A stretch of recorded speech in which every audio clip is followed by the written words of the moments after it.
Okay, ഇപ്രകാരം ജീവിതയാത്രയിൽ ദൈവം കോപിക്കുന്ന ഒരു പ്രവൃത്തി നമ്മുടെ ജീവിതത്തിൽ കടന്നു വരും. പുത്രനെ ചുംബിക്കുവാൻ നമുക്ക് സാധിക്കണം. പുത്രനെ ചുംബിക്കാൻ സാധിക്കുന്നില്ല എങ്കിൽ നിങ്ങൾക്ക് നമ്മൾ വായിച്ച പോലെ അവൻ കോപിച്ചിട്ട് നിങ്ങൾ വഴിയിൽ വെച്ച് നശിക്കാതിരിക്കാൻ പുത്രനെ ചുംബിപ്പിൻ. അവന്റെ കോപം ക്ഷണനേരത്തിൽ ജ്വലിക്കും. അവനെ ശരണം പ്രാപിക്കുന്നവർക്ക് ഭാഗ്യവാന്മാർ. ദൈവത്തിന്റെ കോപം ജ്വലിക്കും, ക്ഷണനേരത്തിൽ ജ്വലിക്കും. പക്ഷെ ദൈവത്തെ ശരണമാക്കുന്ന മനുഷ്യരോ ഭാഗ്യവാന്മാരാ. എന്നെ കേൾക്കുന്ന പ്രിയമുള്ളവരെ, അഭിമാനത്തോടെ നമുക്ക് പറയാൻ കഴിയില്ലേ, എനിക്ക് നിങ്ങൾക്ക് വേണ്ടി ദൈവം ഇന്നും ദൈവത്തിന്റെ വലത്തുഭാഗത്ത് കർത്താവ് യേശുക്രിസ്തു പക്ഷപാതം ചെയ്യുന്നത് മാത്രമാണ് ഞാൻ നിങ്ങൾ ഇരിക്കുന്നത്. കർത്താവ് യേശുക്രിസ്തുവെ എന്നോട് ക്ഷമിക്കണമേ എന്ന് പറയാൻ നമുക്ക് ഇന്ന് സാധിക്കുന്നുണ്ട്. പുത്രൻ ചുംബിക്കാതെ ഏതെങ്കിലും പ്രവൃത്തി കർത്താവ് യേശുക്രിസ്തുവിനെ ഒഴിവാക്കി നാം ഭൂമിയിൽ ജീവിച്ചാൽ, എന്നെ കേൾക്കുന്ന പ്രിയമുള്ളവരെ, നാം നാശത്തിലേക്കാണ് ചെന്നത്.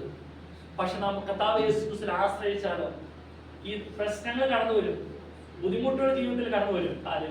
കാരണം മനുഷ്യനാണ്, ബലഹീനത പെട്ടെന്ന് കീറി പിടിക്കുന്ന സാധനം ബലഹീനത എന്ന് പറയുന്നത്.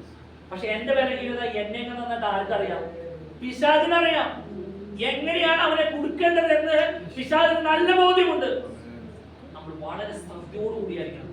എന്താണ് അപ്പച്ചൻ വായിച്ച സങ്കീർത്തനത്തിൽ പറയുന്നത്? 40-ാം സങ്കീർത്തനം, യഹോവയെ കാത്തിരിക്കുന്നവർ ശക്തിയെ പുതുക്കും. വളരെ ശ്രദ്ധയോടുകൂടെ കർത്താവിനെ ആശ്രയിച്ചായിരിക്കുന്നതാണ്. കാരണം എന്റെ കൂടെ താമസിക്കുന്ന, എന്റെ ബലഹീനത എന്റെ കൂടെ താമസിക്കുന്ന ഭാര്യയ്ക്ക് എന്നെ തിരിച്ചറിഞ്ഞു വരില്ല, എന്റെ മക്കൾക്ക് തിരിച്ചറിഞ്ഞു വരില്ല. പക്ഷെ എന്റെ ബലഹീനത നല്ലതുപോലെ അറിയുന്ന പിശാച് എന്നെ തകർത്ത് കളയുവാൻ പല ചിന്തയുമായി കടന്നു വരും. അവന്റെ ചിന്തയ്ക്ക് ഞാൻ സ്വാഗതം ചെയ്താൽ ഞാൻ തകർന്നുപോയി.